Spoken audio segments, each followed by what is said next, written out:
अस्सलाम वालेकुम viewers, welcome back to my channel Khalil medicos. उम्मीद करते हैं कि आप सब खैरियत से होंगे। वीवर्स, आज की हमारी वीडियो है एसिफाइल कफ सिरप के बारे में। वीवर्स, एसिफाइल कफ सिरप का तो आपने नाम सुना होगा और तकरीबन आपने इस्तेमाल भी किया होगा, और पाकिस्तान में तो इस सिरप का बहुत ज़्यादा इस्तेमाल करवाया जाता है। इस सिरप का ज़्यादातर इस्तेमाल बच्चों में कॉमन कोल्ड की अलामात जैसा कि नज़ला ज़ुकाम वगैरह और खांसी में करवाया जाता है। और इसके अलावा अक्सर अफराद इस सिरप को इस्तेमाल करते वक्त बहुत सी गलतियां करते हैं, क्योंकि उनको ये पता नहीं होता कि इस सिरप का इस्तेमाल कौन सी खांसी में करवाना चाहिए, यानी कि खुश्क खांसी में इसका इस्तेमाल करवाना चाहिए या फिर बलगमी खांसी में इस्तेमाल करवाना चाहिए। तो वो भी मैं आपको आज की इस वीडियो में बताऊंगा। तो व्यूअर्स, आपने वीडियो को स्किप नहीं करना, वीडियो को फुल वॉच करना है ताकि कोई भी आपका इंपॉर्टेंट पॉइंट मिस ना हो। तो आइए व्यूअर्स, फिर आज की इस वीडियो में हम तफसील से बात करेंगे एसिफाइल कफ सिरप के यूजेस, यानी कि इसके इस्तेमालात और इसके फ़वाइद क्या क्या हैं और किन किन मसाइल में इस सिरप का इस्तेमाल करवाया जाता है, और साइड इफ़ेक्ट यानी कि इसके नुकसानात क्या क्या हैं, और डोजेज यानी कि कितनी मिकदार में इसको इस्तेमाल करना चाहिए और इसका सही तरीक़ाकार क्या है। ये सारी डिटेल मैं आपको आज की वीडियो में दूंगा। लेकिन उससे पहले आपसे गुजारिश है कि अगर आप हमारे चैनल पर न्यू हैं तो हमारे चैनल को सब्सक्राइब कर दें और बेल आइकन के बटन को भी प्रेस कर दें, ताकि हमारी हर न्यू आने वाली वीडियो का नोटिफिकेशन आपको बआसानी से मिलता रहे। अगर हमारी वीडियो अच्छी लगे तो वीडियो को भी लाइक कर दीजिएगा। तो व्यूअर्स, अब हम चलते हैं अपने टॉपिक की तरफ। इसका ब्रांड नेम है एसिफाइल कफ सिरप। अब इसमें एसिफाइल प्लेन से भी होता है, यानी कि वो होता है बलगमी खांसी के लिए, वो यानी कि वेट कफ में इस्तेमाल होता है।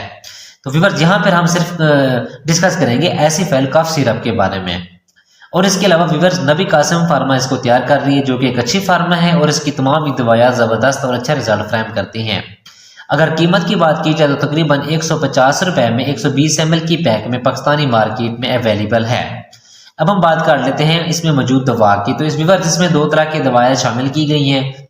सबसे पहले नंबर पर है एसिफलाइन पेपराजाइन एंड उसके बाद यानी कि दूसरे नंबर पर है डाइफेनहाइड्रामीन हाइड्रोक्लोराइड। तो व्यूअर्स, मैं आपको इसका काम बता देता हूँ कि ये दवाइयाँ हैं क्या और इसका इस्तेमाल क्या होता है। तो जैसा कि एसिफलाइन पेपराजाइन जो कि एक ब्रोंकोडाइलेटर दवा होती है, जो कि हमारी सांस की तंग नालियों को खोलने में मदद देती है।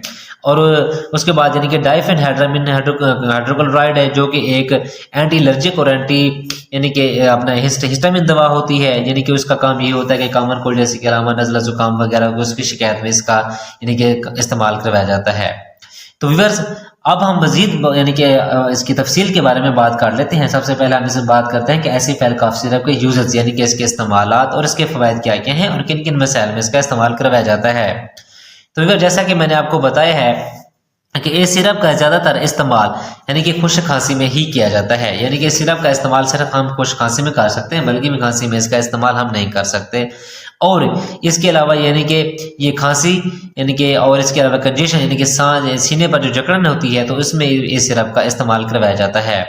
इसके अलावा रनिंग नोज यानी कि कॉमन कोल्ड की अलामत आ गई, यानी कि रनिंग नोज और ना यानी कि नाक से पानी का बहना, वाटरी आइज यानी कि आंख से पानी का बहना, और स्नीजिंग यानी कि छींके वगैरह आना, और इसके साथ साथ यानी कि जो खांसी होती है तो उसमें भी इस सिरप का इस्तेमाल करवाया जाता है।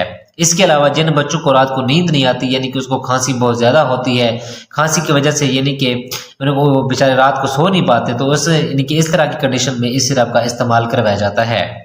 इसके अलावा दमा वाले मरीज हो गए, यानी कि जो अस्थमा वाले मरीज हैं, जिनको सांस की यानी कि नालियों में सांस लेने में दुश्वारी पैदा होती है, यानी कि उनकी सांस की नालियाँ तंग हो जाती हैं, तो इस सिरप के इस्तेमाल से उनकी सांस की नालियाँ खुल जाती है और उनको सांस लेने में आसानी पैदा होती है। यानी कि दमा वाले मरीजों में भी इस सिरप का इस्तेमाल करवाया जाता है। जैसे कि आप देख सकते हैं, इसके ऊपर लिखा हुआ भी है कफ एंड कोल्ड ट्रीटमेंट, यानी कि खांसी यानी कि, और इसके अलावा कोल्ड ट्रीटमेंट यानी कि सर्दी के अलावा। सर्दी के अलावा में अब होता यही है कि उसके अलावा यानी कि अपना रनिंग नोज हो गया, यानी कि नज़ला जुकाम वगैरह हो गया, छींके वगैरह आना, तो यानी कि इस तरह की जो सर्दी की अलामत होती हैं, तो इस तरह की कंडीशन में इस सिरप का इस्तेमाल करवाया जाता है।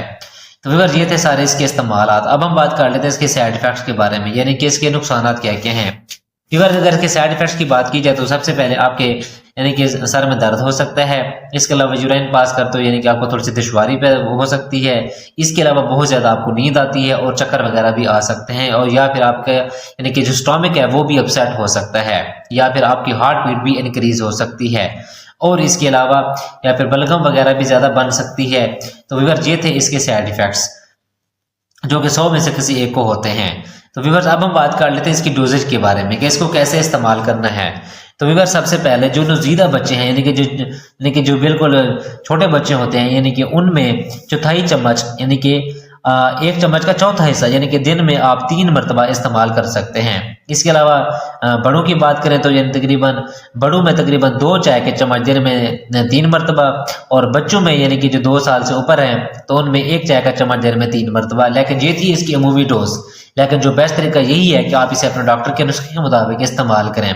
जिस तरह डॉक्टर हजरात आपको प्रेस्क्राइब करते हैं आप उनके नुस्खे के मुताबिक इस्तेमाल करें। तो व्यूअर ये थी सारी डिटेल ऐसी फाइल कफ सिरप की। उम्मीद है कि आप लोगों को हमारी वीडियो पसंद आई होगी। अगर हमारी वीडियो पसंद आई है तो वीडियो को लाइक करें, कमेंट्स करें और अपने दोस्तों के साथ शेयर करना ना भूलें। हमारी वीडियो देखने के लिए बहुत शुक्रिया।